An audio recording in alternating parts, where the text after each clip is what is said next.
Hot tamales and biscuits. We're in this. I have no plan for today, other than we're just going to make some tracks from scratch. Got the windows open today instead of shut. Get a little daylight. Let me just get something situated here on my thing because seems to be not working. Is it working? Is it working? Not sure. Sorry, it's been a minute, and this doesn't look like. Oh, there it is. Is that it? Sorry about this. Sorry about this. Anyway, I think it's going. Spinning, spinning. There it is. Okay, confirmed. Confirmed. We're good. Sorry about that. Anyway, so today we are making some music. I don't know how much I'm allowed to say what it's for. There's like part of this like closed group that I became a part of, and there's various opportunities within this said group to submit to different pretty big name artists and stuff. So we're just kind of making some stuff from scratch in Ableton. Let me pull up my screen here. My Stream Deck's not working. Well, that's a great time to stop working. It was working 5 seconds ago. I'll click manually then. Dang it.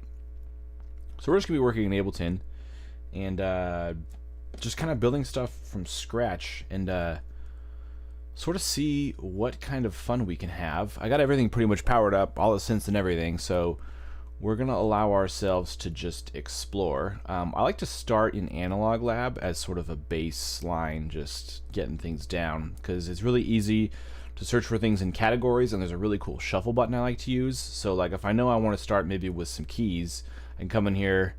I love to hit the shuffle button here and just kind of puts it in random order, and then just click into something and see what happens. You know, purely just random exploration. That's not the right track. Let's find ourselves. Got a launch pad down here. Oh, I wonder if I should turn this on. Let me do this as well for the full immersive experience. Let me turn a webcam on when I'm playing so you can see. Well, that's just in my face, so that's not going to work. I got a webcam here I'm trying to set up. I should have done this beforehand. I didn't think about the full experience, so that's my bad for not considering your entertainment value up front. Let's open that up. Let me restart my Stream Deck because this is a time where it'd be really useful for my Stream Deck to be working. Let's turn on the webcam. I think it's already placed properly. There we go. Now we just gotta sort of size it up. There we go. Launchpad, baby. I absolutely love sketching on launchpads. It's got a chord mode functionality that is most excellent. Probably needs a little dusting. Just gonna hit that with a little. I always keep a duster laying around. I don't know why it's so dusty in here. I need to do some spring cleaning because it feels like I'm dusting every other day now. Which I suppose that's not a bad habit to practice, but okay, so we got that going now. Look at that. That's a little more immersive. Okay, excellent. You can see what I'm doing. So this is a launchpad. I've talked about it before. I need to make a full video about this thing because what you can do with this for sketching and songwriting is absolutely incredible. So basically what we're just going to do initially is choose, these are notes, so this is your key, and these are your scales. So that's minor, that's major, plus a bunch of other ones in there. We'll just stick with minors and majors for now. Let's go with D sharp. Let's actually go D sharp major. And what's nice is you don't have to like learn the scale on a keyboard. You're playing it on here. Of course, if I want to learn, I've got this little handy dandy music theory cheat sheet that I have to be able to determine chords. So here I can find my D sharp major, which would be my E flat major right there. Get all my notes. Now I know what's in that scale for when I want to go actually play it on a keyboard, if I want to play it on a keyboard.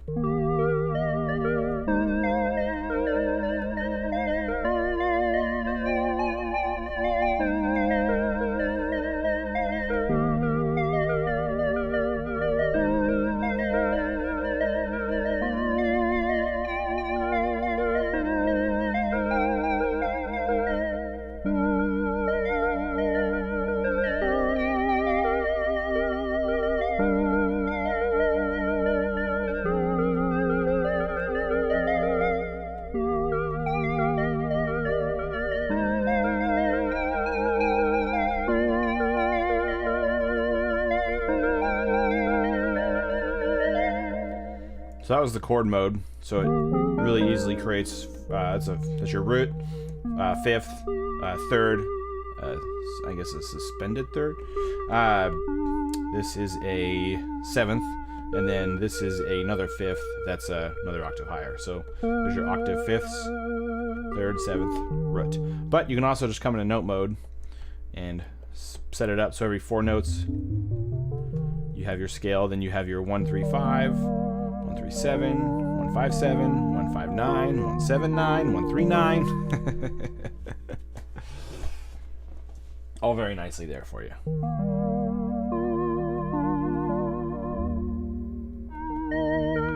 Okay, we need to make high energy though, is what we're going for this specific thing. So let's keep searching for some high energy stuff. There we go.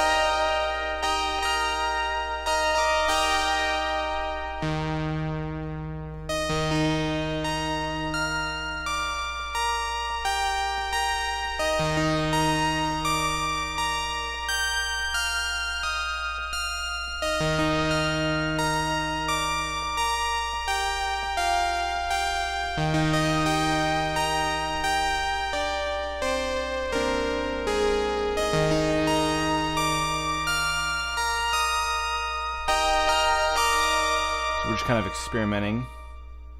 Let's add another style on here. So let's say we want to refine our sounds more. I believe bright is in one of these things. There's bright. So now we have 581 results of keys that are bright. Still yet. Can we refine it further? Let's maybe see if we want to add on something else. Maybe we want to make like an 80s sounding bright. Now we're down to 137. So we still got it on randomized, so we're just going to click one. No, that's bells. We don't want bells. We know that now.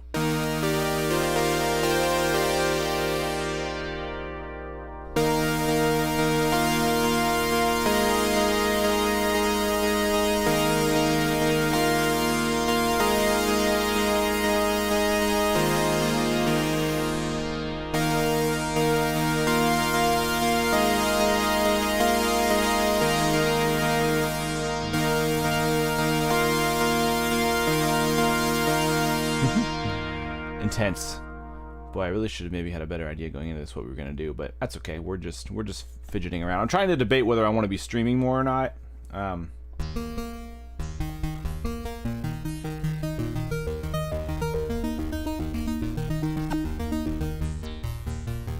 interesting.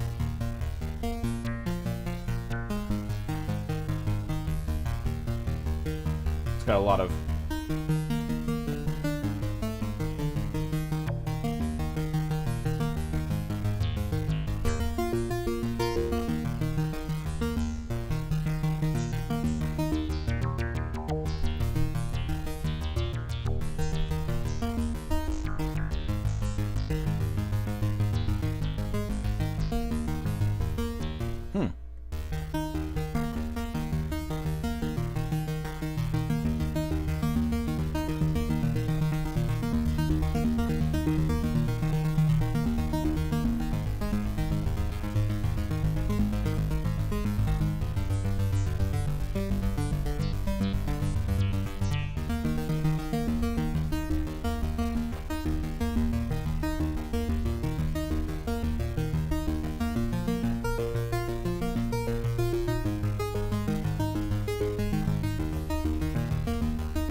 one.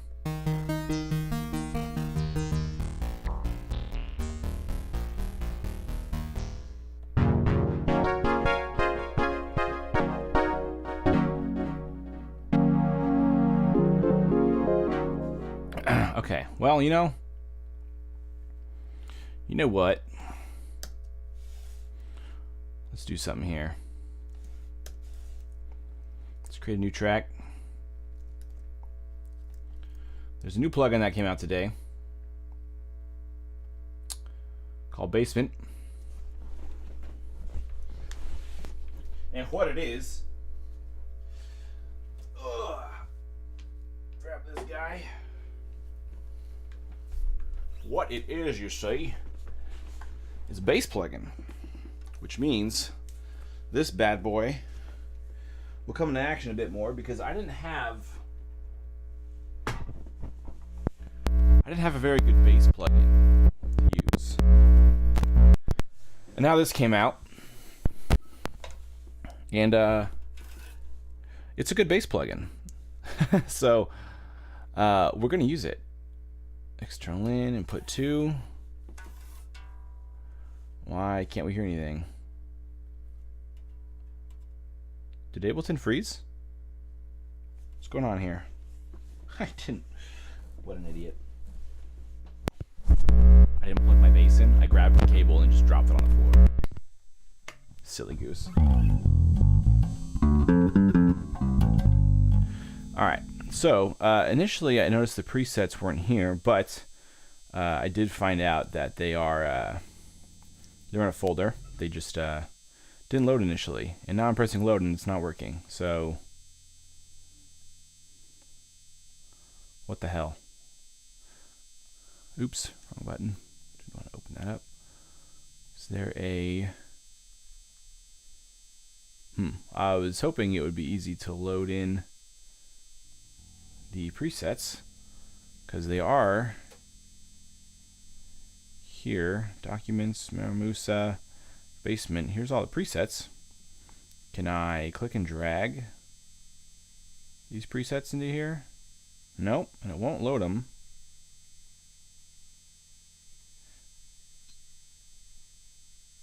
Interesting.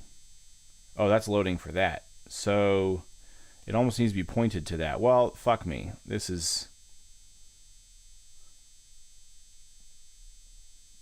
I don't know how to load the presets. Great.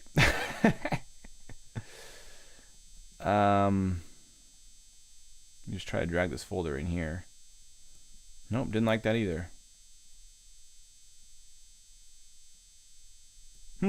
Too bad. What happens if I just open this? Like double click it?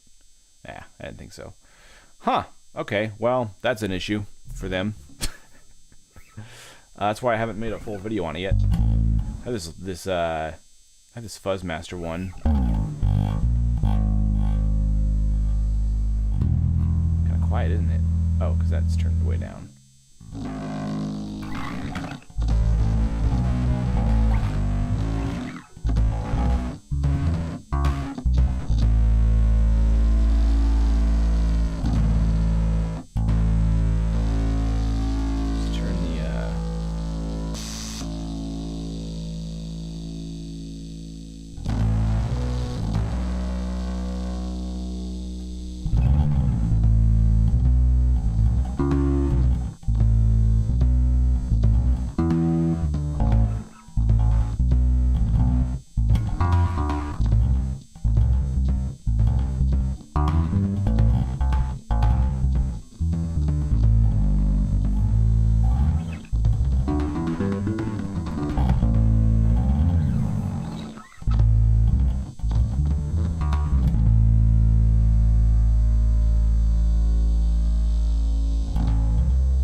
Parallel off.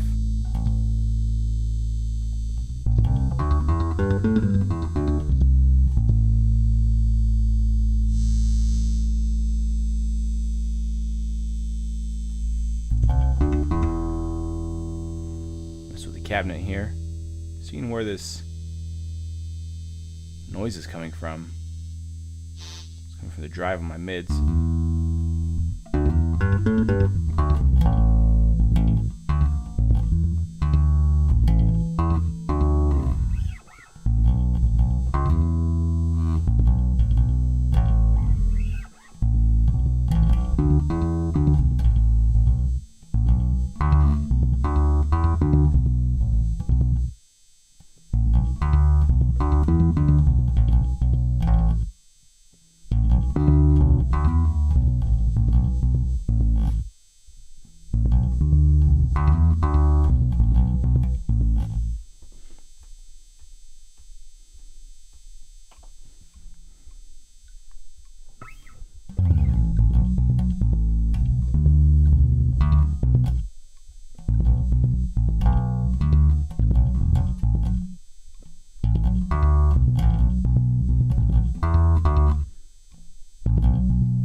there's something. See if we can mess with that. Let's find a good take in there. Let's go straight for the end here.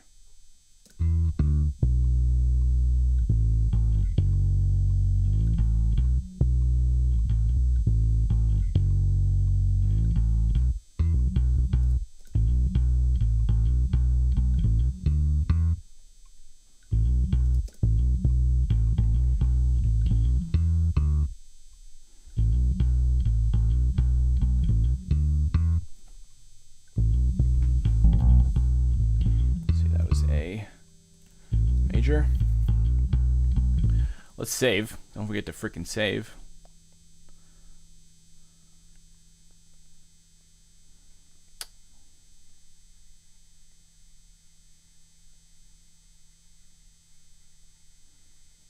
C 2022-0405. Bass start.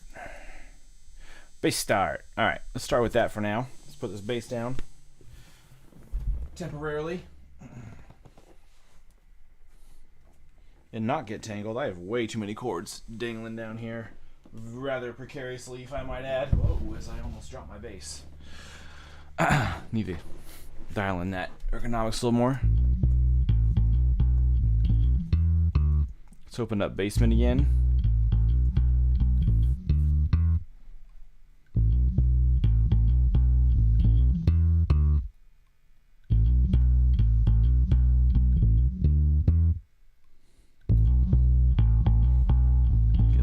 Treble in there.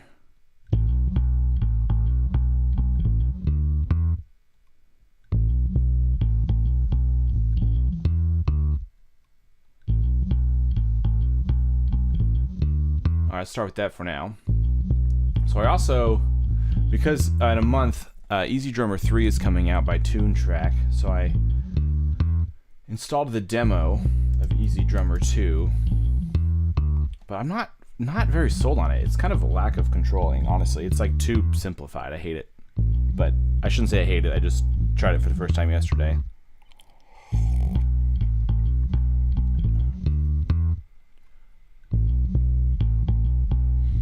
I actually don't want to use it. It's not inspiring, actually. What is inspiring? I don't know. Let's find some here in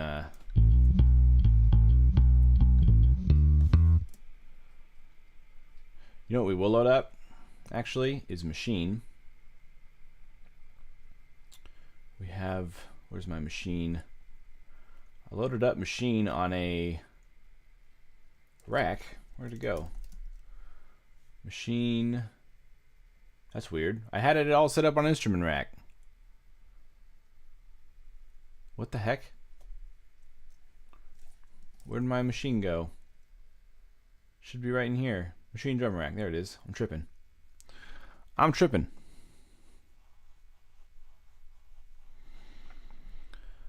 We're going to find a kit here in Machine. Hopefully it doesn't crash my Ableton. It's happened before. It doesn't run very smoothly as a plugin like this. Let's find a... see what's in analog kits.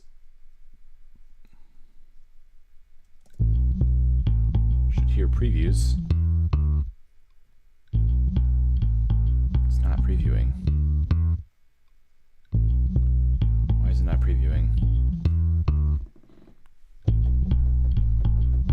Can't even hear it. What?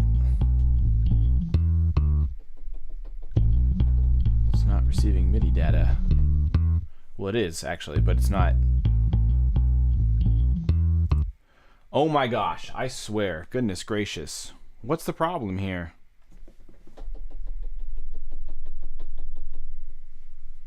It's outputting audio, according to this. It's showing up in the mixer, but we're not hearing it. I can hear it when I cue it, but I can't hear it here. What the heck? This is a disaster. This is why I don't stream doing this stuff, because it never goes as planned. Unless I come in with a plan. MIDI from all instruments. Audio to master. It comes out here. Oh, I'm an idiot. It's turned down all the way. Okay, now I can probably hear the previews. Jesus Christ. Holy smokes, can we hear it?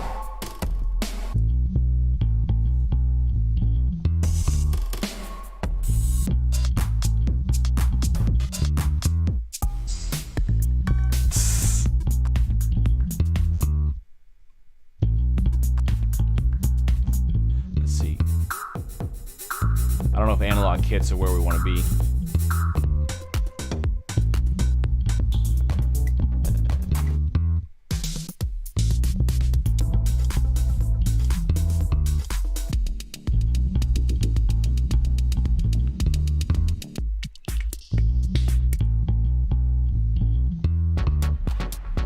This is...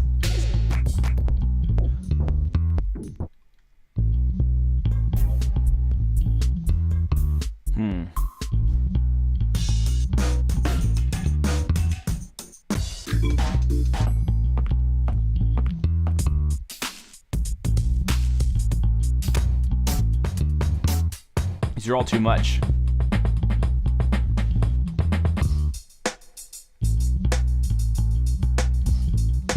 That's the closest one we found. Let's load it up and see if we don't crash. I can't stop Ableton from playing.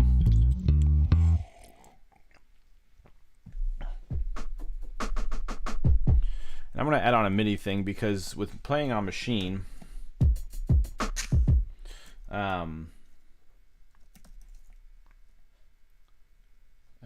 let's see, velocity. It plays really soft on a...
What happened there? It's not going swimmingly. Let's see.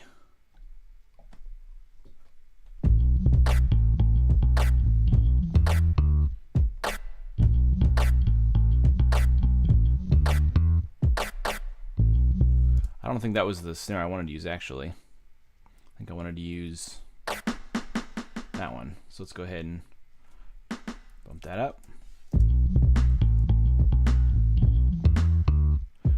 Give it just a splash of quantizing.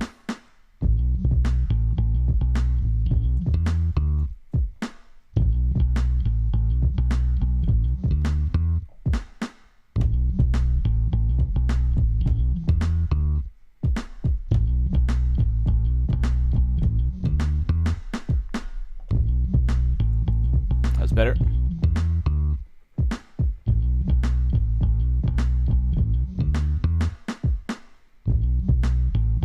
Almost need like a bass fill to hit in there.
More take.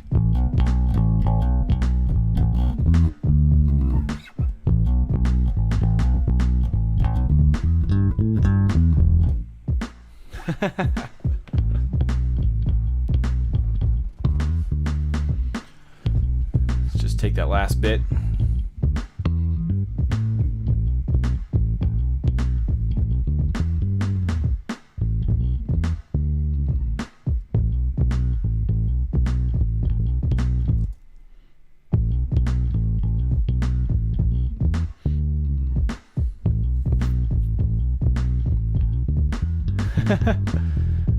Glad you like it. It started a little rough, and we're only just beginning. We only got 2 layers in right now.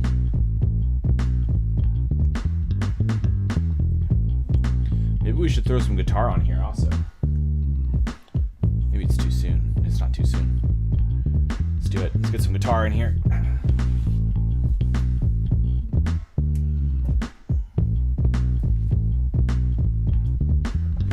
I only have one cable hooked up right now, so I gotta keep switching the same cable, which is sort of a pain in the butt, but I need to figure my input situation out. I got these 4 synthesizers, so they're all taking up an input because those are a huge pain in the butt to swap out. Man, it's been a hot minute since I played my guitar, actually. That's my pick.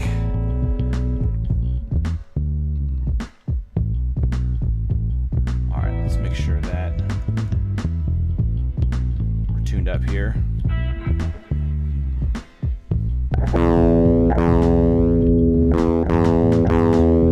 Get her tuned. So before I was using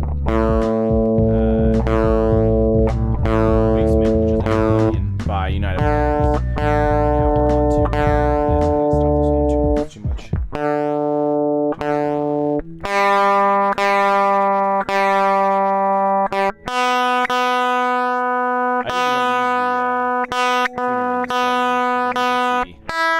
It's kind of fucking crazy train. It keeps flicking on and off. Gargoyles, what's up, my man?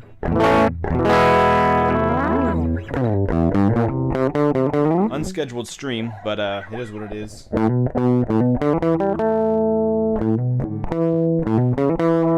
can turn that back up now.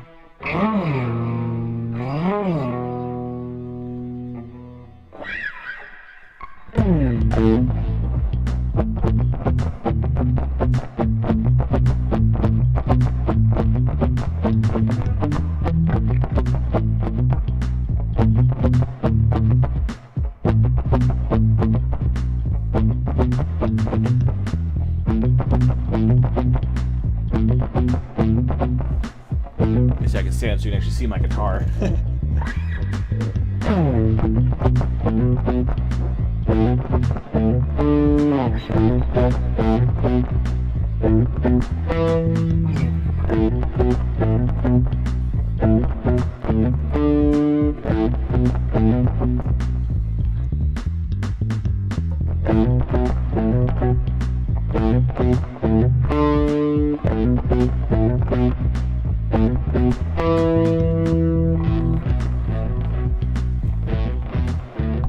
Let's change some levels here.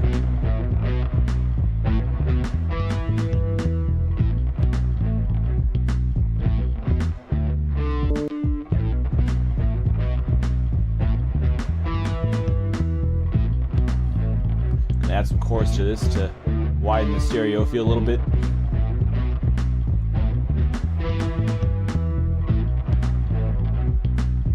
We're actually going to use, instead of this, we're going to use... Boy, I have too many string instruments sitting around me. There's a bass behind me.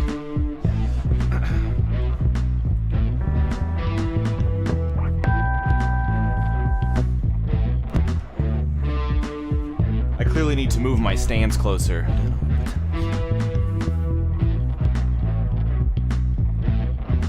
We're going to add chorus using this free plugin. There's a great plugin for chorus already in Ableton, but for the sake of... Oh, it's already selected. For the sake of showing you plugins that, in case you're not on Ableton, there's this great free... This is a free chorus plugin.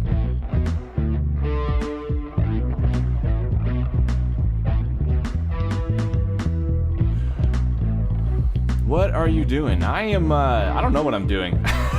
I'm just kind of messing around. So I've spent a lot of... I'm trying to decide... Turn this down a minute. I'm trying to decide if I want to start streaming, just sitting here, because I kind of just sit here and just sort of sketch ideas like this a lot, but I never stream it.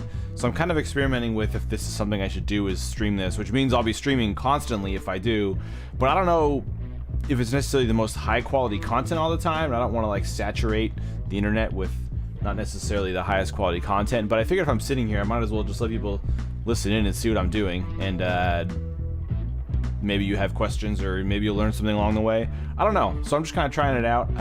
And if I do this, then I'll probably be streaming like Mondays through Thursdays quite a bit at this time. Morning for me, but you know, late for where you're at, Gargoyles.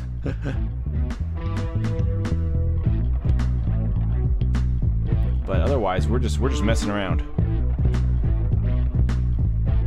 Something sample? No samples here. This is all just made from scratch.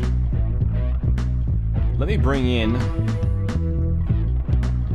I don't know how it's going to fit into the mix, but I'm going to bring in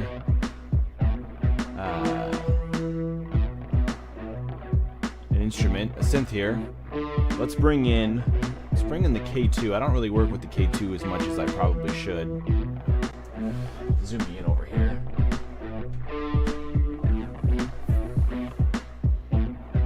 Actually, I probably should just go, let's do this. See what I'm doing over here better. Playing in, what did I choose as my scale? The A major.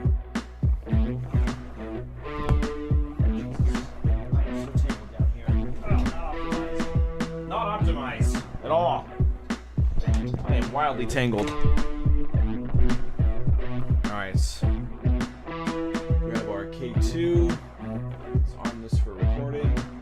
Turn these off.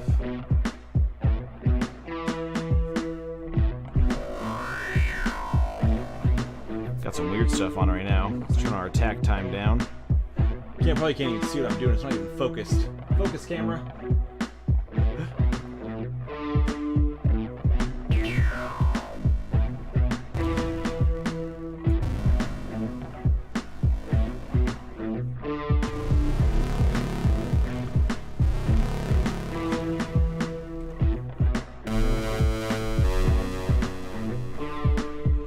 Turn off our modulation parameters here.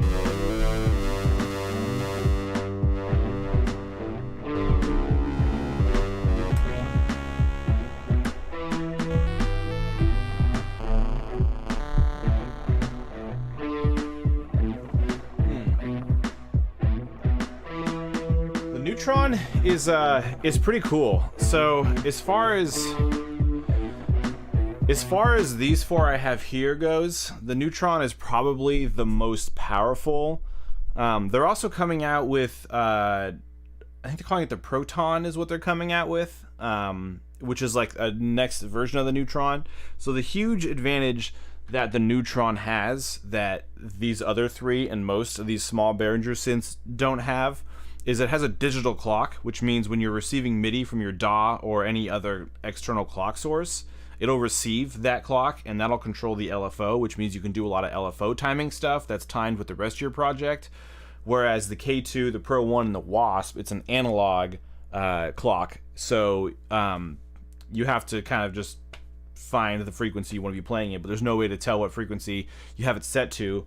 The Pro 1 and the K2 receive clock data, so if you have a digital clock somewhere else or something exporting, so I can send the digital clock into the Neutron, LFO the clock out into one of these to get the clock synced, but that's like a huge pain in the butt.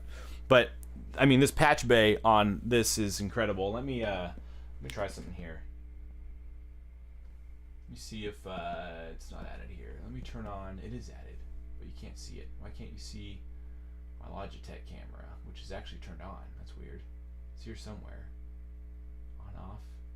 I was gonna see if I could switch to a different camera so you could see this better. But yeah, the Neutron is pretty dope. It's pretty powerful. I'm actually gonna switch to the Neutron. The K2 is my least favorite of all of them. I'm probably gonna sell my K2, to be honest with you. The K2 is cool because it has dual filters, but otherwise it's just not as powerful. So here's the Neutron. Oh, I got this turned down, which will probably fit in better. And there's this patch bay on the Neutron. It's just massive. I know you can't really see it very well with this, but... And you have like these attenuators, so you can patch things into these attenuators to sort of tone down some of your patching and stuff. Let's go back to this.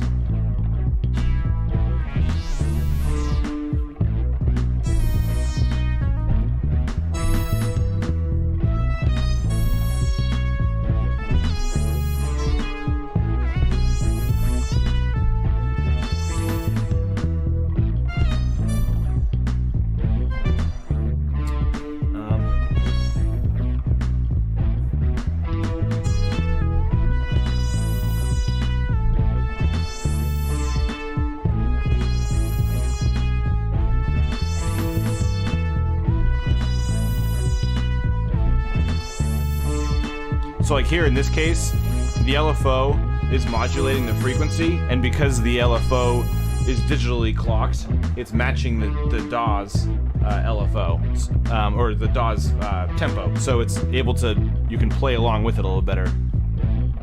So let's go ahead and record in some of this business. Forget when I'm doing this, which one I have to hit both these.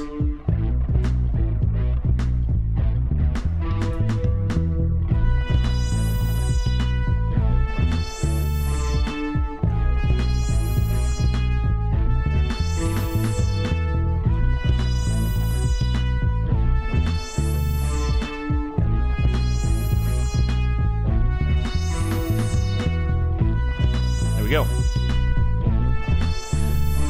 Now, if you are using these synthesizers with your DAW,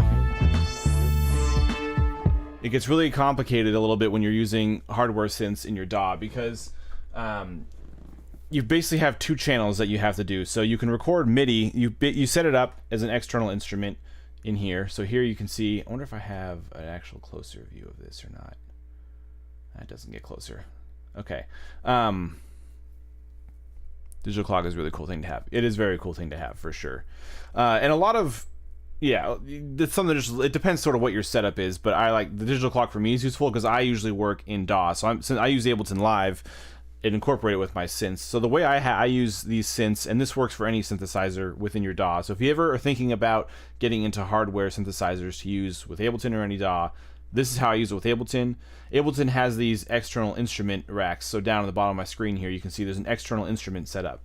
And what this does is it's a rack in Ableton. It lets you send MIDI data to a certain channel out of the MIDI output, which most audio interfaces will have a MIDI output. And so I have MIDI output on my Scarlett 8i6, which is sending to the Neutron first, but these Behringers have a through MIDI channel, so everything is inputting through the Neutron, and then it goes from like the Neutron, and I think it exports to the Wasp, and then that exports to the K2, and that exports to the Pro 1 or something. I don't remember how I have it set up exactly, but I have these all set up as a different channel. So 3, 4, 5, 6 are my channels, and so those are your external instruments, and with this external instrument device, you can receive audio from from whatever input channel you want.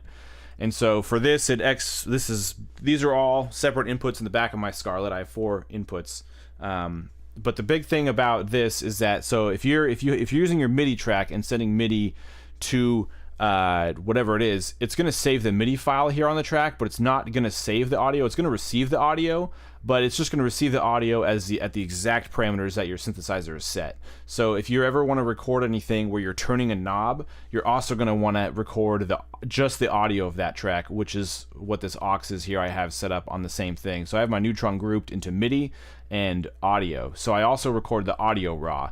So this way, if I ever open up this project later, it's not relying on the synth being on and receiving the MIDI data on the MIDI file. Whatever I recorded is also backed up on the auxiliary. So I can, and that's the audio that I'm usually playing.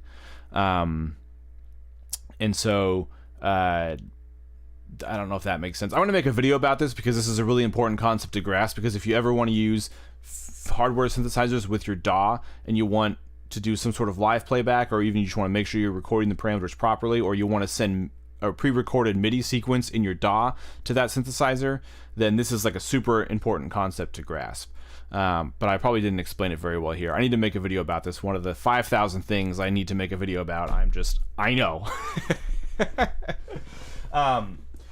But yeah, so it's kind of tricky. You want to, yeah, it's kind of an annoying thing to balance, because the biggest thing is that if you are just recording the MIDI on an external instrument, which is sort of the default advertised way they talk about using external instruments with Ableton, then if I'm just relying on MIDI and just receiving the audio from that MIDI source, then if I change this patch, which it will change, like later today probably even, the next time I load up this instance, if it's only the MIDI data and I didn't record the raw audio, this patch is going to be different. So whatever I recorded is going to sound different, or whatever MIDI data I have is going to sound different, and it's not going to sound the same. So you always want to make sure you're recording the audio coming off of it directly as well. But I like to also keep the MIDI sequence so I know what notes I'm playing, so if I want to come back and change something, I can recreate the patch, or at least I know what it's playing and I can play that somewhere else or something like that. But yeah, so Gargoyles, is that so your friend wants to learn more about using the Neutron for the first time, or just using what I've been explaining with hardware synths in Ableton? Oh, the DeepMind. Yeah, okay. DeepMind is definitely a bit more sophisticated. Yeah, so the thing about the Neutron fits really well into any sort of, like, you gotta think of the Neutron and all of these really sort of think of them more in the mindset of they're a Eurorack sort of installation rather than like a full keyboard synthesizer. Like the DeepMind is you know, it has a lot more going on. And for those who don't know what the DeepMind is, this is what the DeepMind is that he's talking about. It's a step up for sure, because these synthesizers, these Neutrons and stuff, these cost $300. I got them actually all on Black Friday for $200. So this is the DeepMind. So it's more of like what you'd see in like a VST, where it's kind of got the full synth setup, different oscillators. You can save like presets and stuff, which is big. And that's something to know with these cheaper Behringer synths, is you can't save presets. So you're stuck with whatever it is there. They're coming out with some other of these size synthesizers, and I know one of them saves presets, and I also think it's the first one that's like truly polyphonic. The Pro One and the Neutron have duophonic. They have their own poly mode, but it's like paraphonic or duophonic, whatever you want to call it. It only plays 2 notes, high and low. But one of them coming out is like, I think, a 16 voice one. That's small like this, and it's $300. But yeah, the preset thing is kind of a huge pain in the butt that you can't save presets. It is what it is. You need to have a whole other computer on board to be able to save presets. I actually don't even think the perfect synth even exists, and I have a video I've started to write a script about what I think an ideal synth would look like. But yeah, so Neutron is a good add-on because the patch bay is really nice, and so you can patch other things to it. So all these like all these different patch points here, get the mic some more, you can hear me but still see it. All these patch points here, you can patch other stuff. Like here I have it set, there's an external going to the WASP, so I can process it through the WASP. You can send you know, to other inputs of other devices or send stuff back to it. So if you're trying to build like a small Euro rack setup, the Neutron's actually really nice to fit into that, because you can actually take it out of this case and just this fits in just like a Euro rack mount, and you can add other little synth modules to it to make it really powerful. If I ever built like an actual like Euro rack system, which I would never do it big because I'm in a small space and I don't want to commit a huge space to it, but if I did like a little briefcase size thing, I would highly consider having this as sort of my like oscillator. The filter section's okay. I might add on another filter to it, but then at least you have this huge patch bay which does a ton of stuff out of the gate, so you can just add on a couple modules on top of this and you have a really powerful setup. But this as a dual oscillator setup is actually pretty powerful. But yeah, it's fun. The Neutron is right now the most powerful of all of them. If you were only to get one, I'd probably recommend the Neutron. The Pro 1 is nice. It's got a nice warm sound that's fun to mess with. The Model D is probably their top selling one, and the Model D is based off of Mini Moog, excuse me. But I didn't, these ones were all on sale for $200, and that one wasn't on sale because they don't have problems selling that. The Wasp actually is cheaper. The Wasp I got for $130 on Black Friday. But yeah, I bought them all kind of just to gamble with it, because I'm like, hey, for $200, they normally are $300, so I can resell them used for like $250, $260. So I was like, I'm gonna buy them and see what they're like and make videos about them, and if I hate them, I'll sell the ones I don't like. And now Behringer is coming out with a whole slurry. I gotta show you this. This is crazy. Let's go to Behringer's Instagram, because Behringer has, their whole thing is that they're waiting on the chips to come out. Oops, let me share my screen again. So Behringer has been like rolling out these teasers like crazy. So here's the Proton that's coming out. It's sort of the next level Neutron. And it's still got the dual oscillators. It's got two LFOs, LFO 1 and 2, which is nice because one LFO is very limiting. And you have the huge patch bay here, just like the Neutron. It also looks better than the Neutron. This Neutron setup with the red I think is ugly. There's faceplates you can buy for it that make it look better, and also show you some of the secret shortcuts that are in there. So they have that. They've teased this guy, which I think this will probably be. This is a Toro. I think this will probably be more priced like the Wasp. Yeah, $200. It's based on I think this is Moog Taurus Revision 1. I think it's for basses. Yeah, bass synth. Let's see what else they've teased. They've teased making little Volca knockoffs. So these are like $100. So they're making their own Volcas. One of these is polyphonic. That one may have even been that one. Or no, this one I think is the polyphonic one. So these will be kind of fun little $100 things if you like Volcas. Here's like an example of all of them kind of racked up in a more Euro rack sort of format. The Wasp, Model D, and Cat are a little narrower. The K2, Neutron, and Pro 1 are wider. Let's see, what else did they tease? This is another little mini they've teased, like a Volca. Like the whole thing is they're all designed. They're just like dealing with the chip shortage. They've teased, I don't know if it's on their Instagram, but they've teased a Moog grandmother, which I'm like wildly jazzed about. I think they're calling it the Model 15. That's going to be really cool. I thought they had a couple more on here too. I remember seeing more. But yeah, so there's a lot that they're going to be rolling out. The Proton might be one to look out for. I'm curious to see how redundant it is with a Neutron, to see if you have like a Neutron, if it's really worth having a Neutron and a Proton. I think with the two patch bays and 4 oscillators, you could probably do a lot of really fun patch stuff to patch the two together and do weird things. But I think this might even just be better than the Neutron. So if you don't have either, that one might be better. But who knows when it's actually going to drop. I'm excited to see the Behringer. I think it's the Model 15. Behringer Model 15.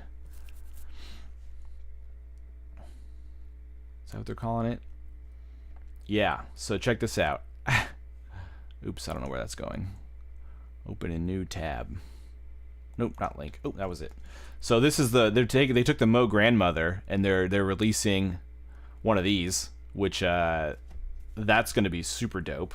And because I've always wanted a Moog grandmother, but I didn't want to spend $1,200 for a monophonic analog synth. But for $300, maybe, because this thing sounds super fat. I would get rid of the Wasp, probably get rid of the K2, replace them with this. Yeah, so I'm excited for this as well, because I think the Moog Grandmother is awesome. And they simplified the ports. They put them on the right, just like the Neutron, whereas the Moog Grandmother, if you're not familiar with the Moog Grandmother,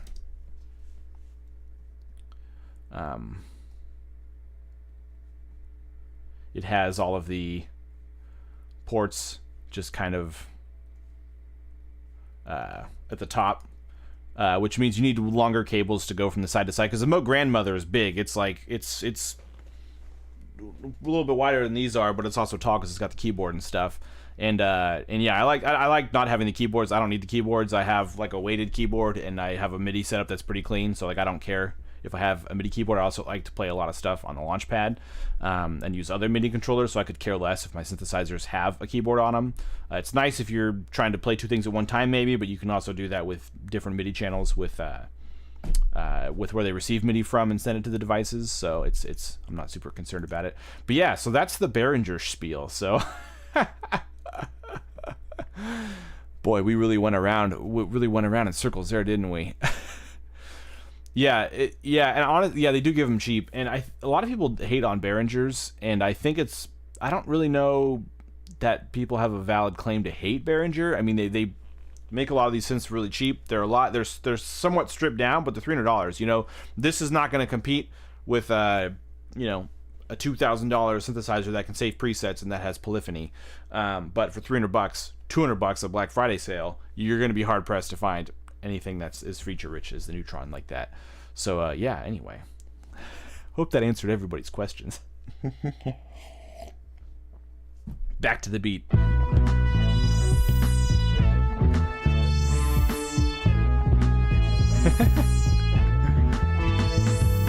But I'm just hoping that chip shortage ends so that way we can enjoy those things.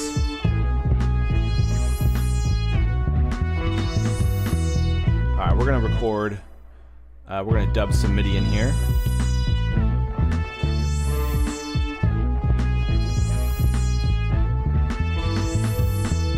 Actually, should make sure I know which.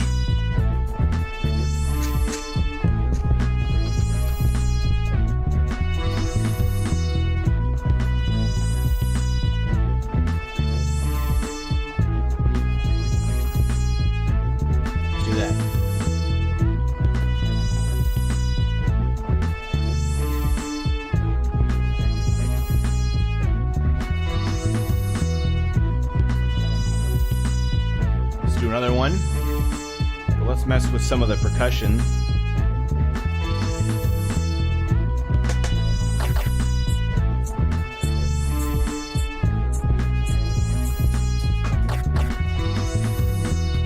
Here's some of these sounds. Not a lot of percussive elements, just a lot of different snares and kicks and hi-hats in this kit, but we can add other kits to it.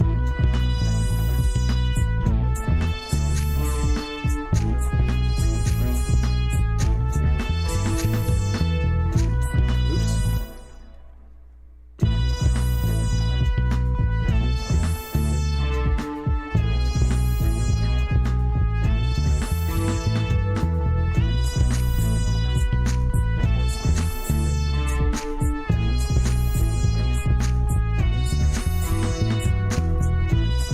Alright, that gives us a few different drum patterns to play with. We're getting to the point now where we're ready to start arranging this thing. Let's turn this off.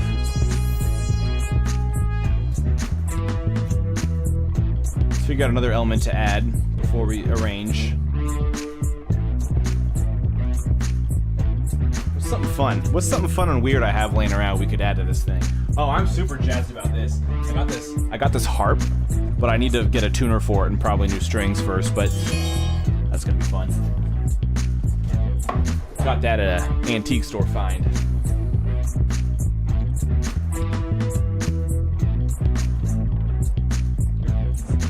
Let's maybe find an organ. I actually liked an organ on here a while ago. Oh, there it is. This one? One of these things. Oh, disappeared. What the heck? Wait, it was an organ a second ago and I clicked it and now it's something else.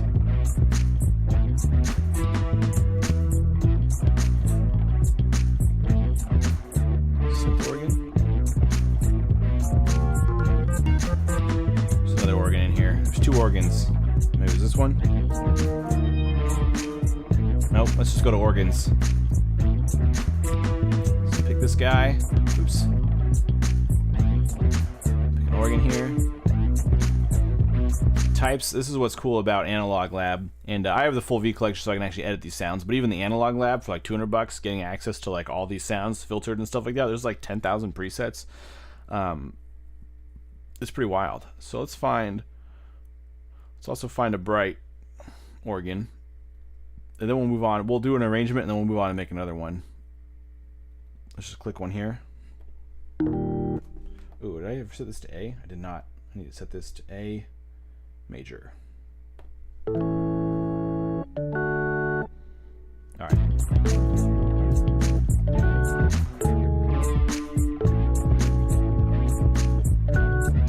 that an A? Major. Doesn't sound in tune. Let's find something with a lot of low end.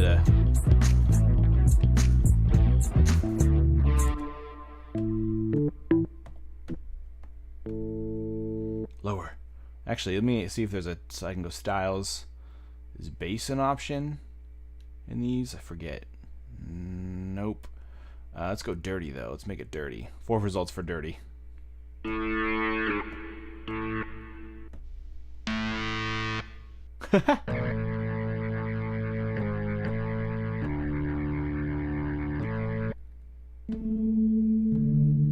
See, I don't know what this is going to sound like in the mix, but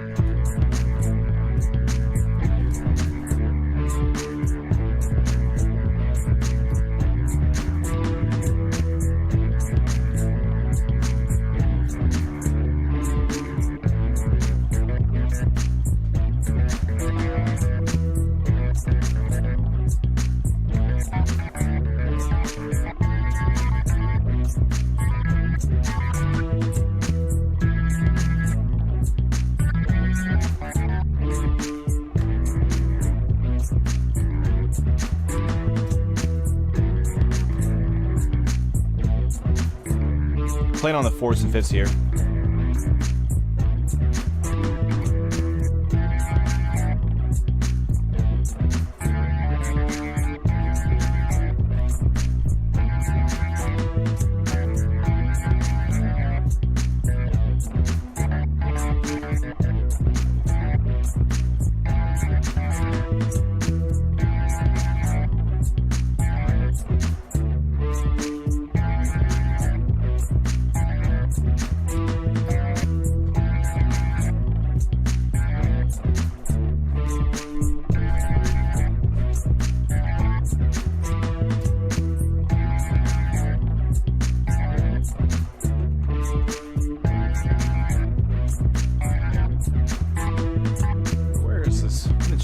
Where's my record button? Ah, there it is. I'm on the wrong thing. Alright.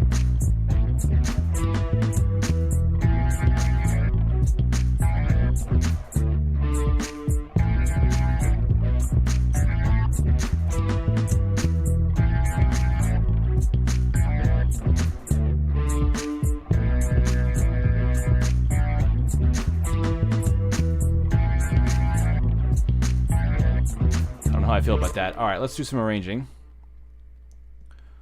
So, let's start with our scenes here. Ah, gosh. Come on. I really wish the scroll wheel would work when you're doing this. There we go. And I lost my tracks. Kip wood. Okay, because I don't like to sit on something for too long. Because you wear out on it.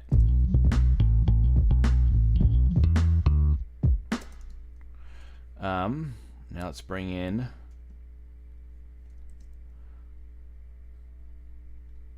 there. Let's actually extend this out. We're just doing a sort of a blind arrangement at first, just with what we have. Let's actually change it to this drum. Get a little more action in the drums. Usually try to bring in an element or two at one time. Let's go 2 bars of that. Bars. We got bars. Let's take this aux and maybe this guy and bring these in here. And then let's duplicate these. And then maybe we'll go to more of a breakdown again with the guitar and then the organ. So we're just sort of making quick decisions here in this arrangement. And then maybe we come back to our everything here. Let's turn that back to auto so I can see what I'm working with. Then maybe we'll come back to here. And yeah, let's just see what happens.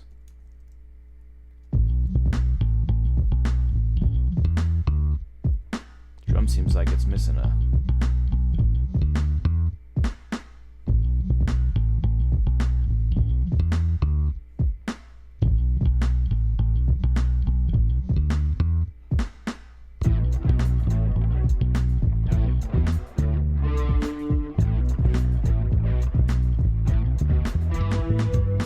And there was an error in the MIDIs, and I duplicated that MIDI thing, so now every one of these has the error.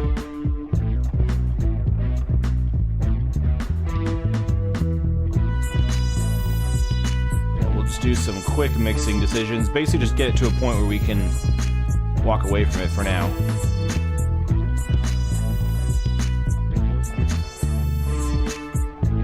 Hand this to the right. Have our guitar on the left a little bit. That transition sucked.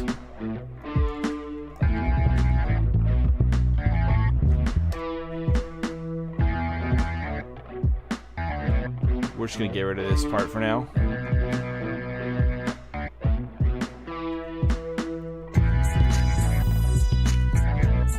We're just sketching an idea. It doesn't have to be solid right now. So we'll just have that be that, and then we'll end it on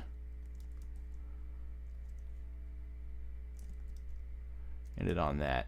Okay. So basically I get to a point like that where it's just kind of the idea.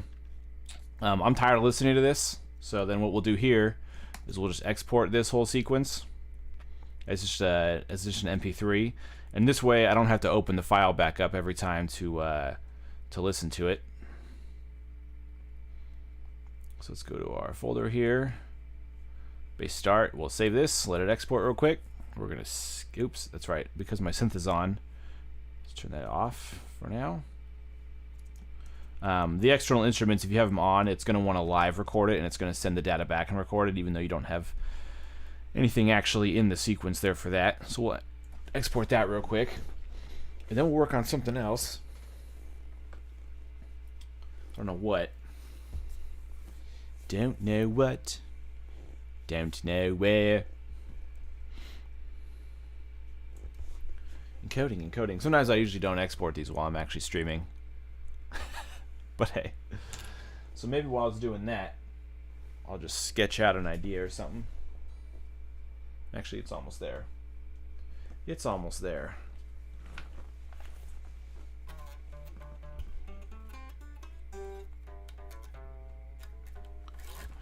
Probably will do more electronic bass on this next one. I really didn't know coming into today what I was going to be working on. I was just like, I told myself I'm streaming today. I don't know what I'm going to do, what it's going to be. Okay, so now that we did that, we're just going to go ahead and just, wrong button, start a new one.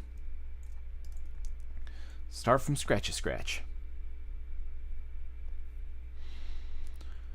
I'm going to try something, we're going to try something weird for this one. Alright, come on Ableton, let's go. Got a lot open right now. Doesn't like it.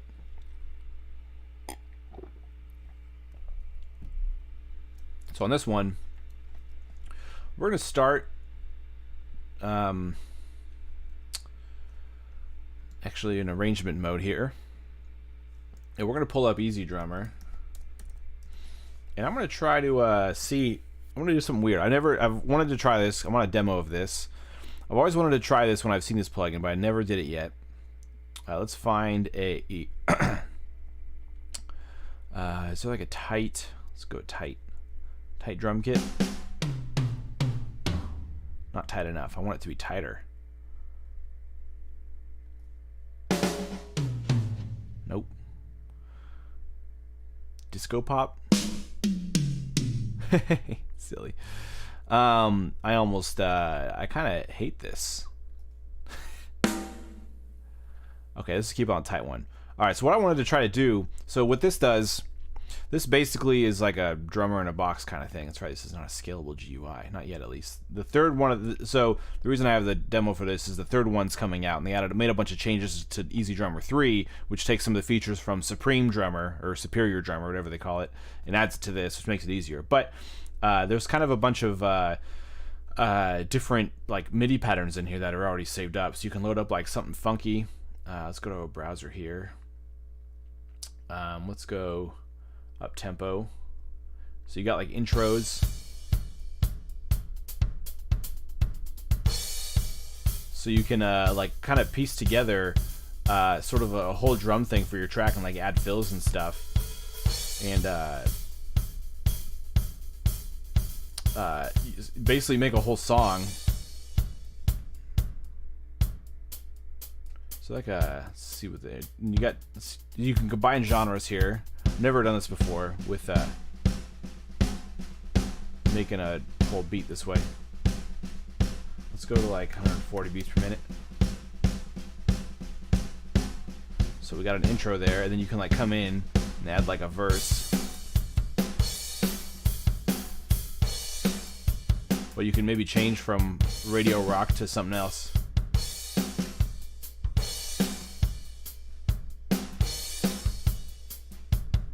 And then you can kind of use this to be like, all right, this is what my track's going to be. Maybe we add in a pre-chorus now. Maybe switch to a...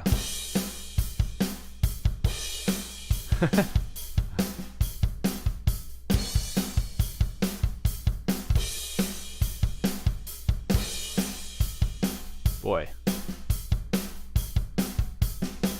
I'm actually going to change this verse to maybe a Motown verse.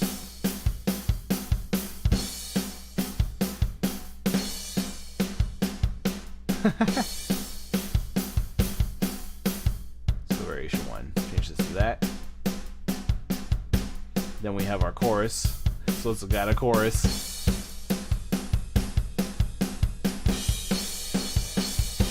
Oh my god. It's kind of a lot when you don't have anything else with it.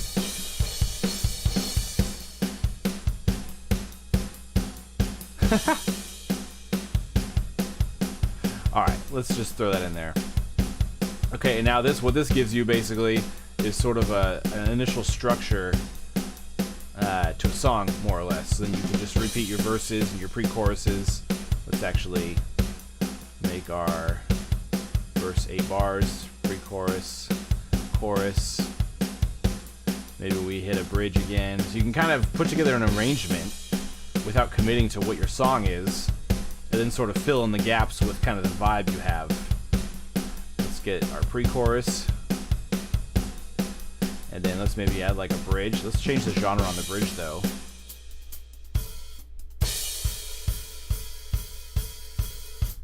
One more tom. Oh, the bridges are short.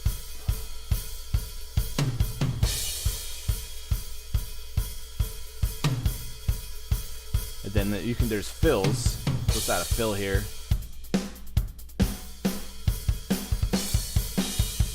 So we'll end it on this fill. So let's actually move this over. This fill here. Maybe put another fill there. And then maybe that leads back into our chorus again. It's sort of just freeball. See, so you can kind of just mess around with now you have a song structure of drums. Okay, stop playing. Please stop playing. Okay. And now you got to figure out what to play with that. So it should follow the playhead in the thing in Ableton. So if I start the song over, it should play from here. And if I skip to here, see it kind of jumps around with me. So now I can kind of see where I'm going. Now, if I were slick, I would add some markers and stuff. But I actually have not messed around with adding a lot of markers because this is not usually what I do to make a song. But this is all just completely experimenting is what we're doing and just making ideas and seeing what happens. I don't know, 0405 drummer start. Just save early, save often. Okay, and I think we can even drag this MIDI to here. I was hoping it would at least split it up so you can see it better, what's what, but at least we can get some kind of visual representation. Okay, so now we got to figure out what we're playing with this drum track.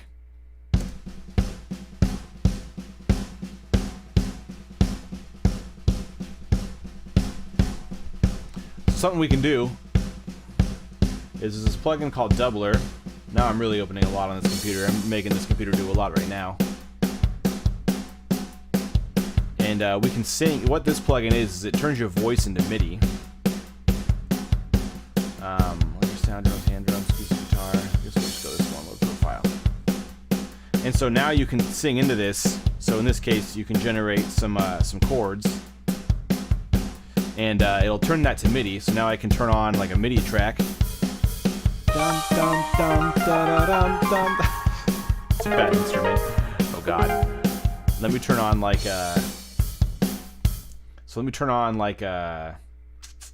well, let me just find something in here actually that will serve our needs for chords. Let's go to types, keys, styles. We want shoopa-doopa-doop. I think there's a chords.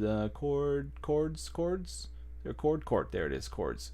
So now we've got key chords, evolving keys, classic synth keys, plucked keys. I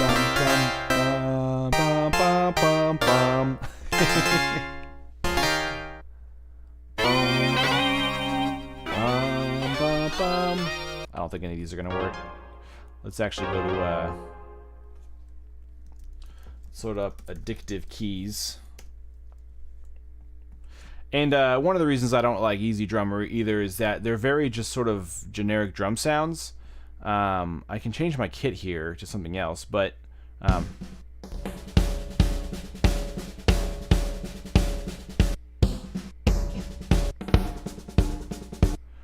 don't work with a lot of just sort of...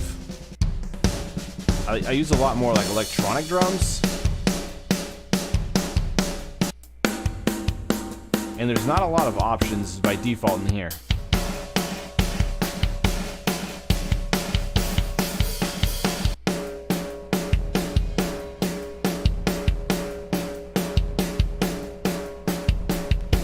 Boy, my computer is not liking what's going on. But what you can do is like get your guitar. Boy, I'm making a lot of like more rock tracks today than I usually do. And I feel like because the drums sound so generic, anything I make out of it is going to sound so generic, which is why I'm not completely sold on Easy Drummer. So we got a guitar here. Let's go ahead and arm this guy. Let's turn that down. Holy smokes.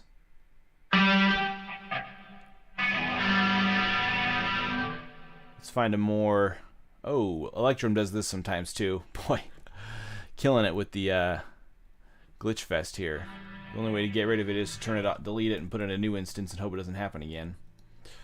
This is a problem I'm hoping at some point they fix, because it's really annoying. So let's load up a like a mid-gain.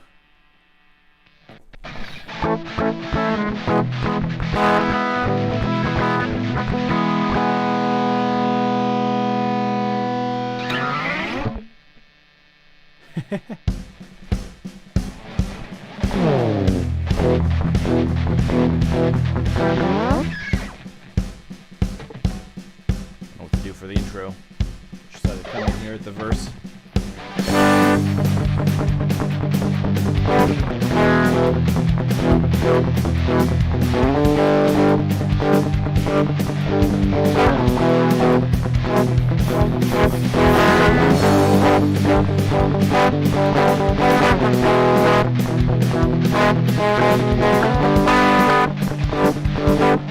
That's not really what we're trying to go for. Fuck, I hate this. It's just so generic. Fuck Easy Drummer. Sorry. But it's just... It's $200 for that. It's cool that it has these patterns in here, but God, it just sounds just so... I mean, is there something I can do to this to make it, like, not sound... You know what? Yeah, there's something I can do. It's called not use it. Alright, I'm going to go to switch from that to an extremely controversial plugin. Brace yourselves, because I'm about to pull up something that people hate with a dying, screaming passion. People hate this plugin. It's hilarious how much people hate it, actually, when you think about it. Drum Monkey. Oh yeah, I said it. I bought this to test it and do a video on it, and I was going to cash in the money back guarantee if I didn't like it. And 60 days passed and I didn't cash it in, so now I'm stuck with it, and now I'm trying to just make it work. But it actually doesn't suck as much as people make it sound like it sucks. It sucks because it's $300, and that's way too much for this. We're about to get a huge genre switch, by the way. Huge genre switch. Let's just tap it on trap and see what happens.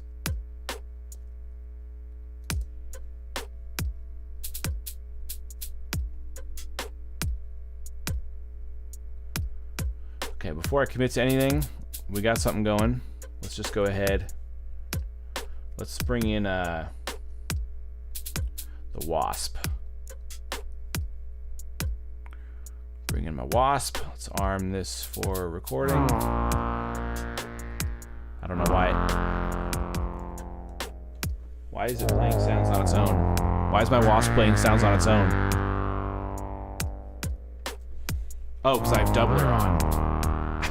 Oh, well, let me show you this. Dun, dun, dun, dun.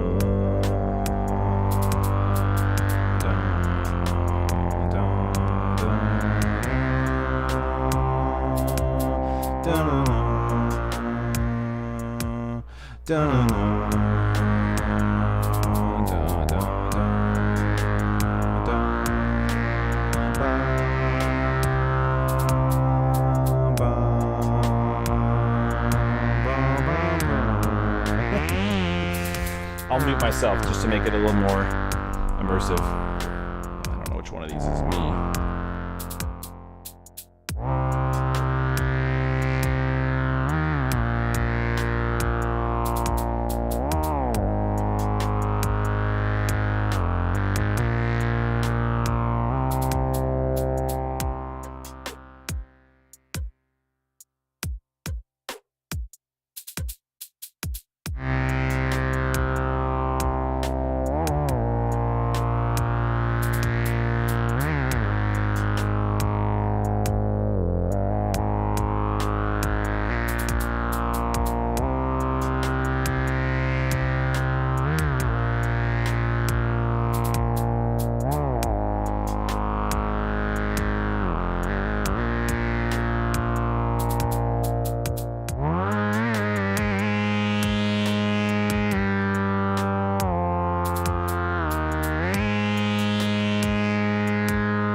Okay, so now we have, from Doubler, we did that and made some MIDI, which is in session view. So now we can come in here and kind of see what in there we liked. Boy, what is with... Oh, I MIDI that and let's turn this all off.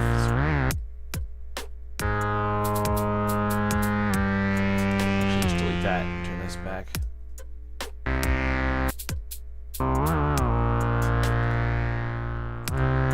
Now, I probably could have just played that and got to the same part, but without needing to do that.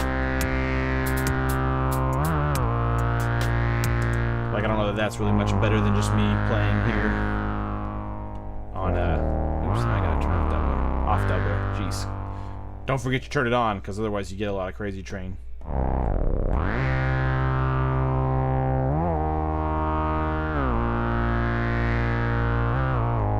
So, You can play it normally, but it's nice to just do it to sketch an idea if you're not sure what key it's in or anything, just to sort of mess around.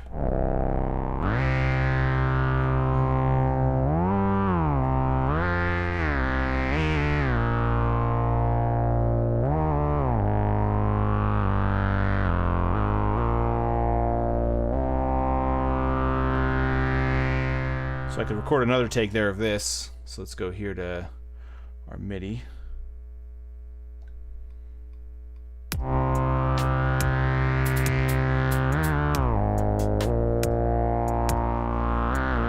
Damn it. See, this is why sometimes using doubler is nice.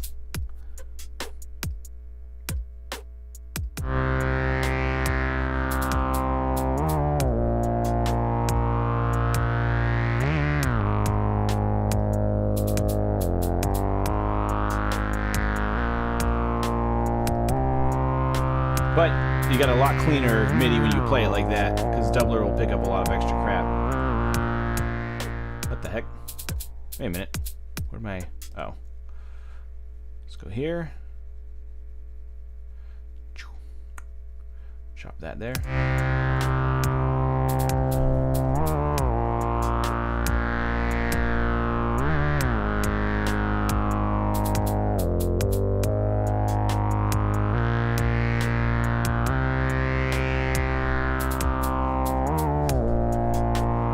Now we got the wasp in there.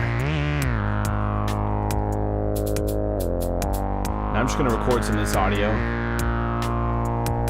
and play with the knobs a little bit. So we'll get a clean take in. But we're going to play with the knobs, and we have some knob automation recorded.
Go really crazy with the knob turnings on a band filter.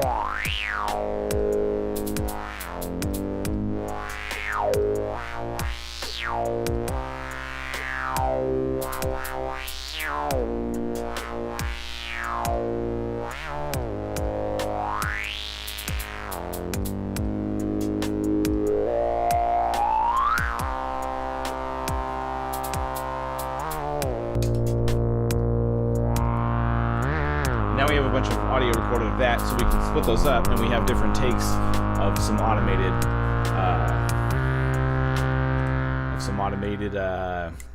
rigamaraz, some wasp takes. So we'll just let it stay as whole for now until we get into a range where we want to do more with it. But now we have that. Let's turn off the MIDI here and just. So we got a lot to work with there.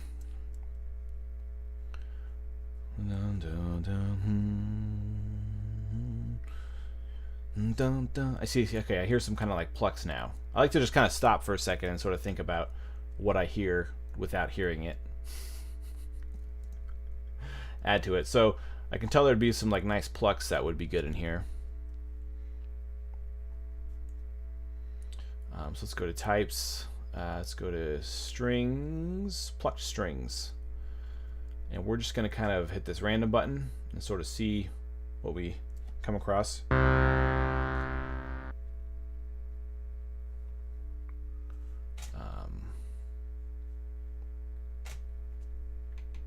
Here it is. Not plucky enough.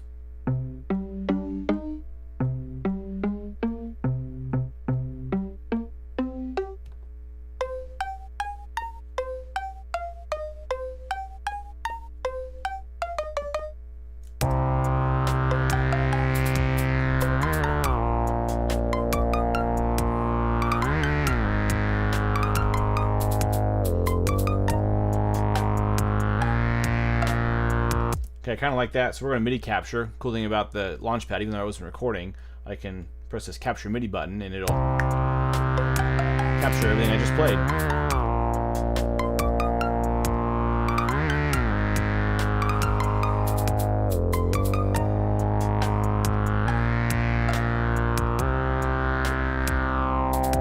Although the tail on that one is insane. I don't know why the tail's so long. Let's go ahead and make that the length it's supposed to be.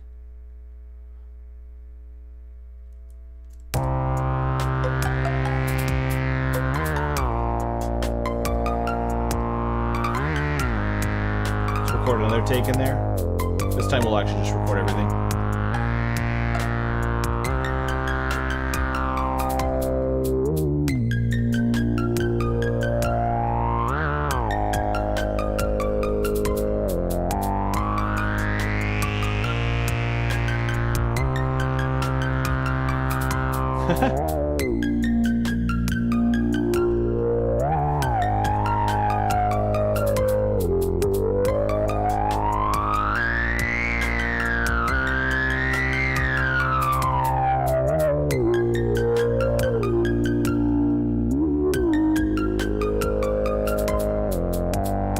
So Drum Monkey already got us off to a better start. Which is why Drum Monkey is actually like kind of low-key useful. It's just really expensive.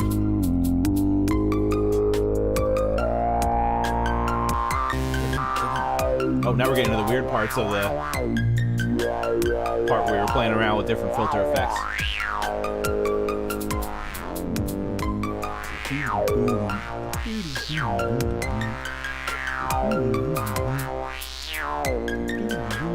Let's see, let's mess with some sub bass maybe.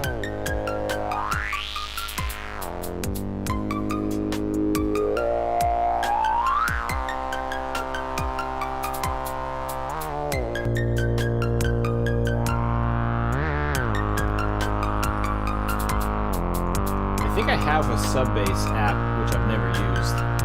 So we're gonna mess with it. It's an 808 VST, I believe. I don't know. Oops.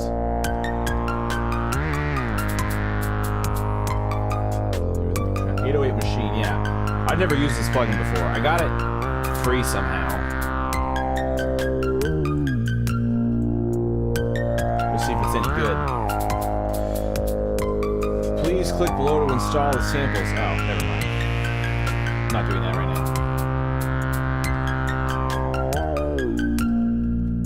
Maybe we can make a... We'll go to Analog Lab.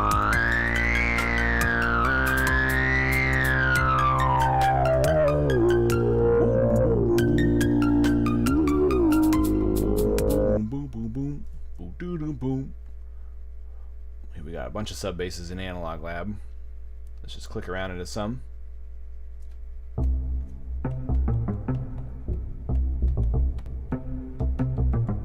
It's not the sub bass I was going for, but I actually like that. Oh, that's what I have my Plex recorded. That's the wrong thing.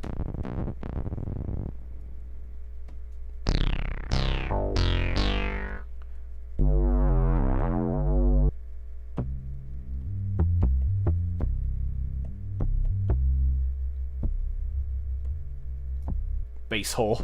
That's funny.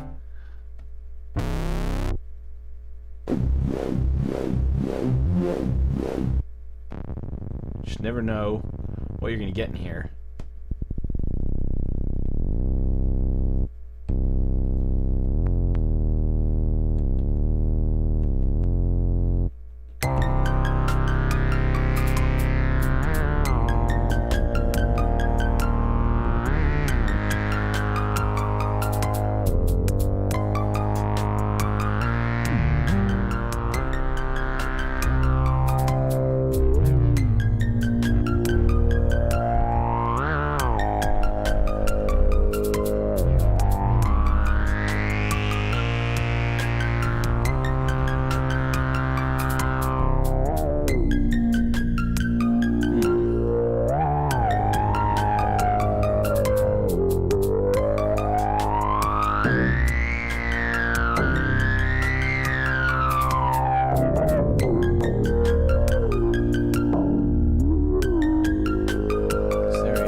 interesting. This one actually has a rhythm built into it.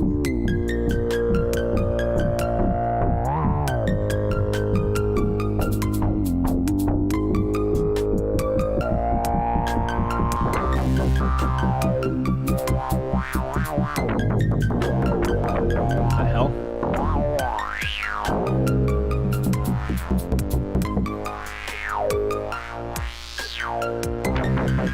This sounds janky. Okay, that one is a cool idea, but it's not working.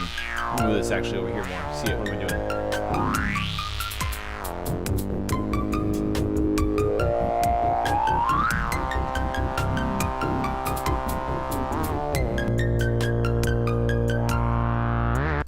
This is making me think. I actually want to try doing. I quickly spitballed about making a sub bass on a synth. Which one do I want to use?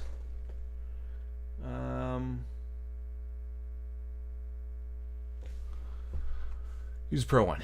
So many decisions.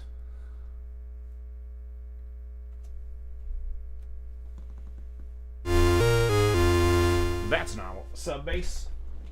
So we come over here now. Gosh, the cable everywhere.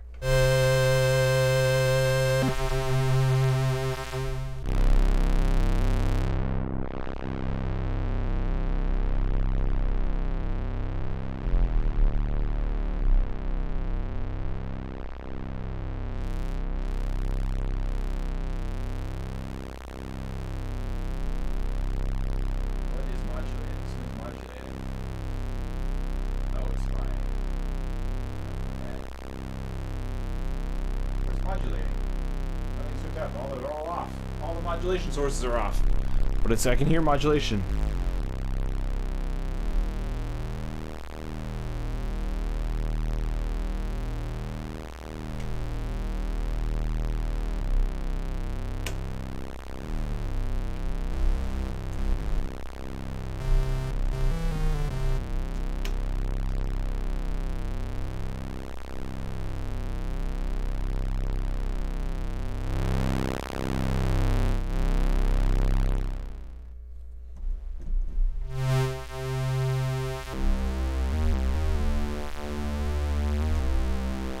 It's so weird. Why do I hear...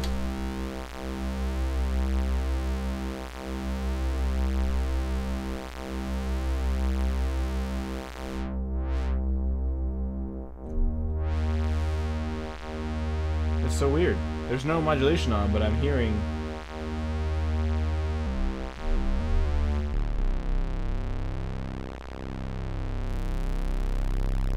like a filter sweep or something. But it's totally turned off. That's the weirdest thing. Is it this is the problem? It's not re-triggering though.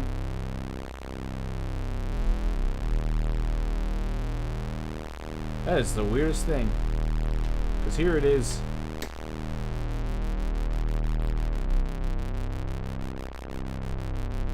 It's almost like there's a...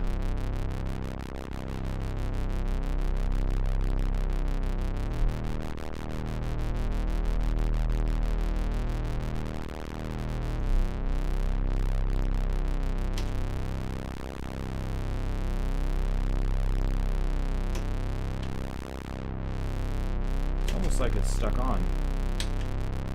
My synth busted?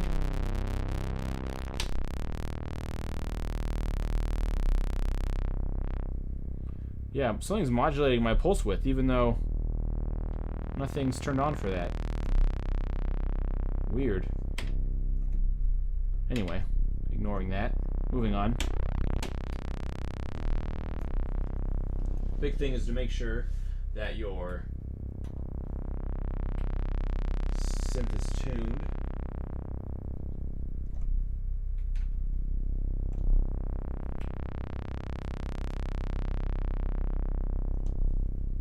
Before you get too crazy.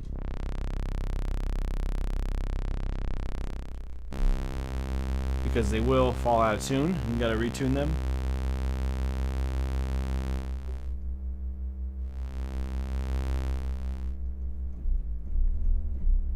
Kinda like that one. Just mix in a little bit of oscillator A.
there.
Oops, didn't record the audio, but that's okay. We're gonna dial in our MIDI real quick here, and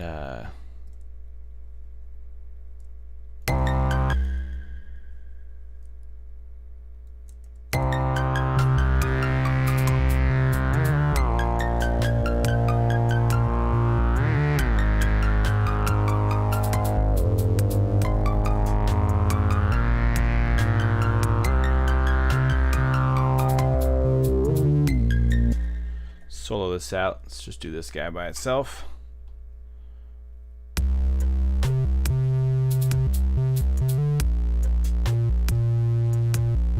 We will a little more harder quantize this since it's a bass line, sub bass synced with the drums, more or less.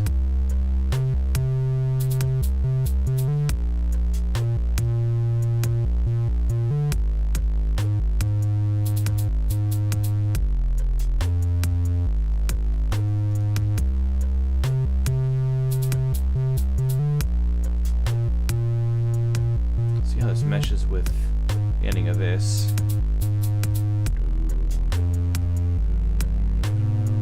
It does go to an A. So we go to an A here, so this needs to be an A. What was the exact? It goes F, G, G, A.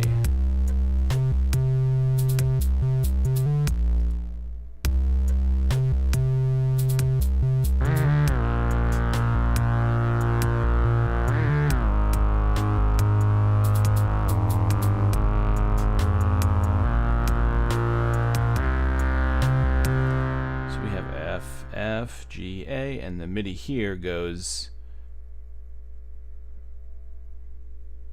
it's different. Let's copy this real quick. Actually, you know what am I doing? Select both. We have this feature now. Boom. And then let's highlight our sub bass. So here,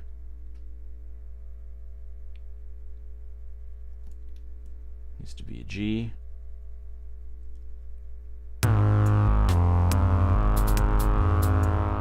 This needs to be, oops, definitely a G. It's tricky because here we have a note change.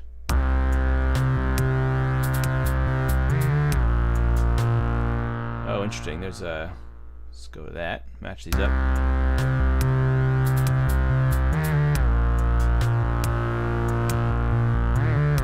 Oh, that too needs to go up.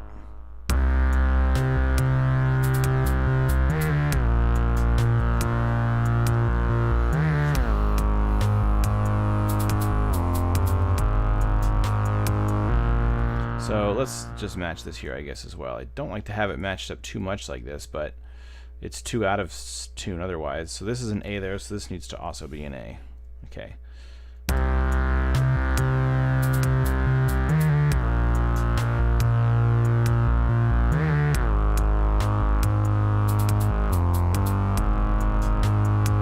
Oh, there's that note. I knew there was another note in there that was messing up.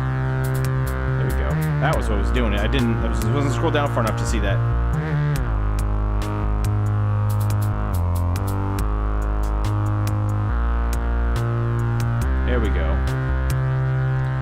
Okay, so now we'll commit this to audio.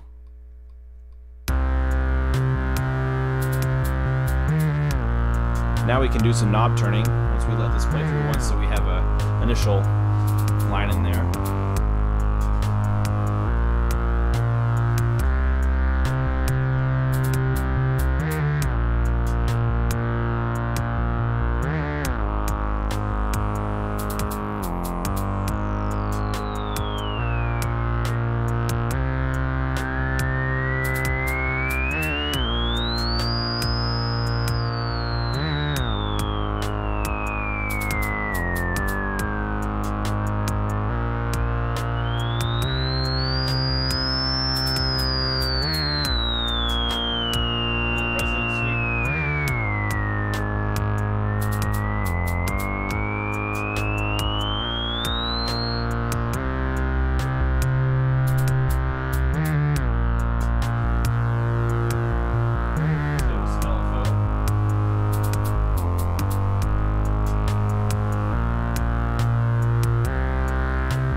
That's fine. I don't know how I like those knob sweeps, but we got the initial one in there.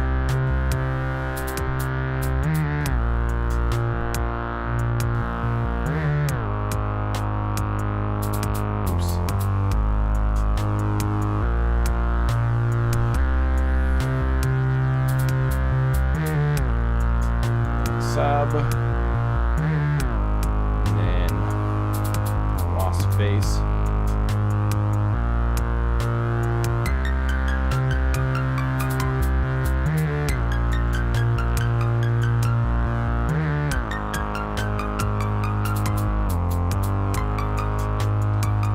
Bass here, we're going to give a little bit of micro shift.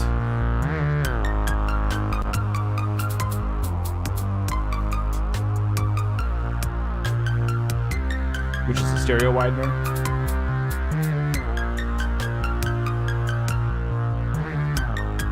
Give us a little more dynamics there.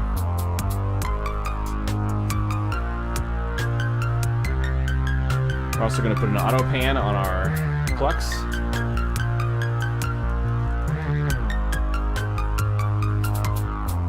Name our layers as we go here so we don't get unorganized.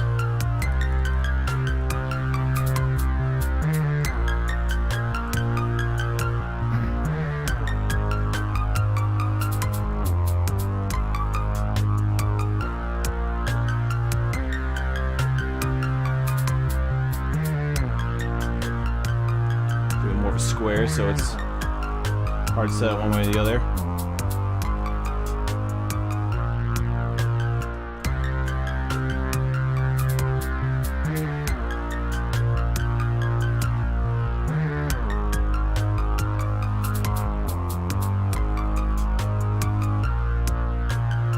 Oops, let's go offset here.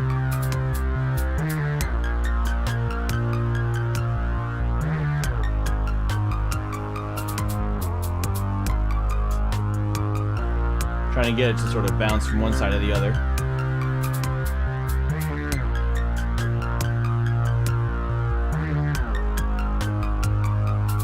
Let's go 3. You'll do a kind of a polyrhythm sort of thing. Nope, not quite.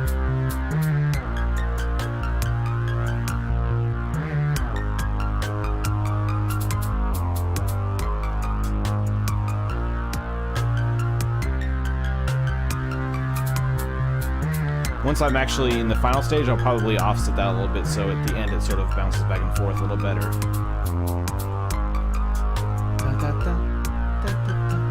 I'll bounce it around a little more, but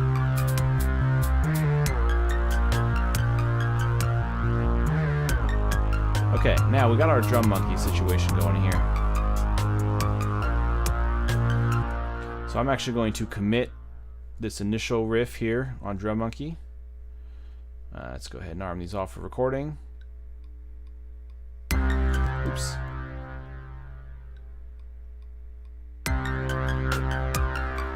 Oops. Again, oops, oops. Master of oops. I don't want these recording. Okay, let's do that again. We'll have the different takes of our drum this way, and we'll have everything separated. So Drum Monkey has 8 channels. Fucking select all of them. Oh my god, I hate that you can't just shift click sometimes. Okay. Let's try that again.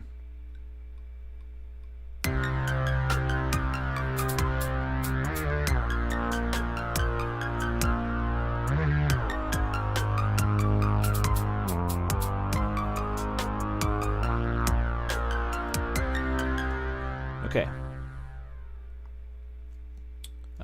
I messed up again. I should have stopped it better. I don't want to go through and cut those all individually. It's quicker just to redo that.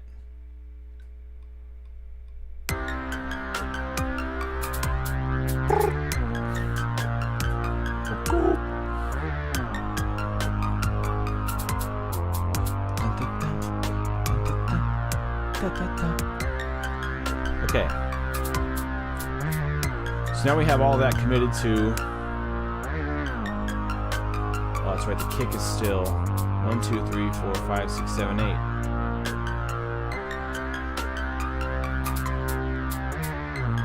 Ah, come on, close. This needs to be all set to auto.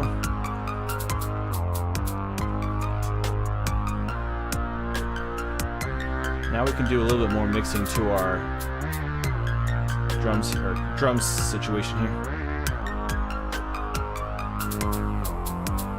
Like that guy, getting him on a filtered reverb.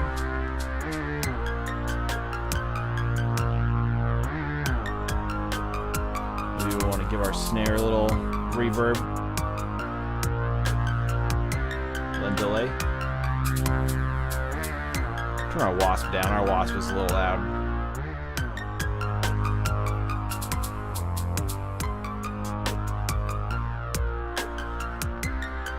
Maybe filter the wasp a little bit.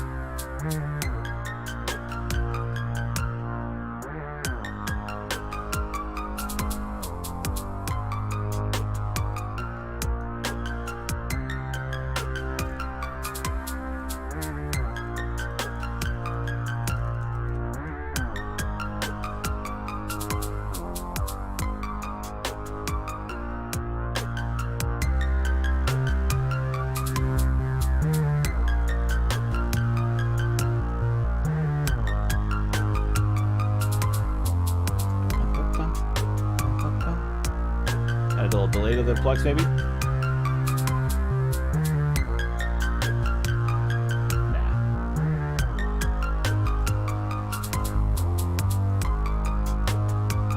Now it might be interesting to mess with, let's bring in, okay, we need to get this over to arrangement view because now we're going to start making things really complicated for ourselves. My God, please select them all. I don't understand why shift clicking is not working in Ableton anymore. It's a personal problem. Oh, that's right, we started this with this fucking Easy Drummer crap. Sorry, Easy Drummer, but not really. So we got 2 plucks to work with. We have this wasp and this K2 to work with. We can collapse these groups. We can see a little better here.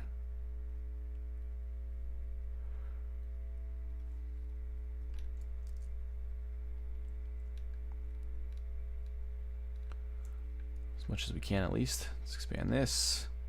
Collapse that. Okay, now we can actually see what's going on. So this wasp one, it's a bit crazy train.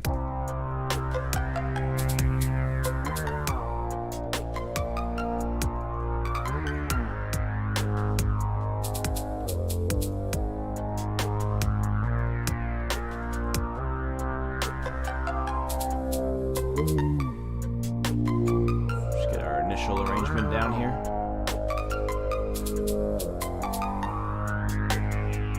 Now, how come, even though it's muted, I'm still hearing this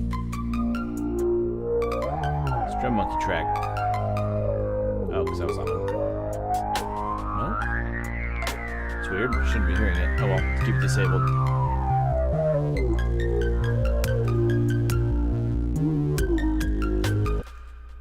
Okay. Let's get rid of some of this initial drum situation here.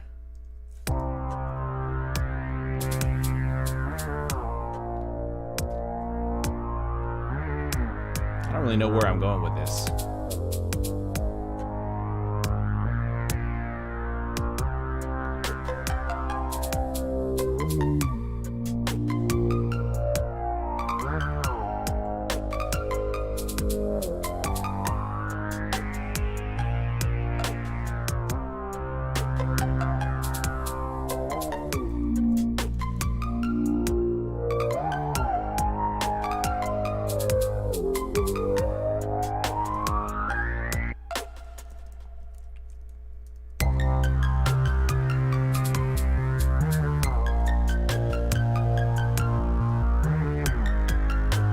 Might leave it at this because I don't really know what the hell I'm going to do with this. It's just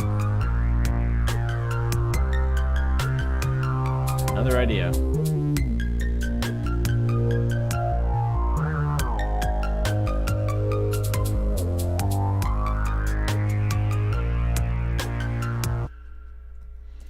Yeah, that's something. All right, well, shit. Bunch of crap today, I say. Big old fuddy-duddy. I don't know how much I want to stream you when I'm doing this because I don't really know what's going to come out of a lot of it. But for those of you that came and hang out, thanks for hanging out and stopping by. I'll try to have a better idea going into the stream what I'm going to do. I just knew. Thanks for turning off camera. Thanks. Yeah, great. Just ended on that. Excellent. Anyway, yep. I don't know what I was doing today. I don't know what I was doing. I don't know. I'll see you later. Bleh.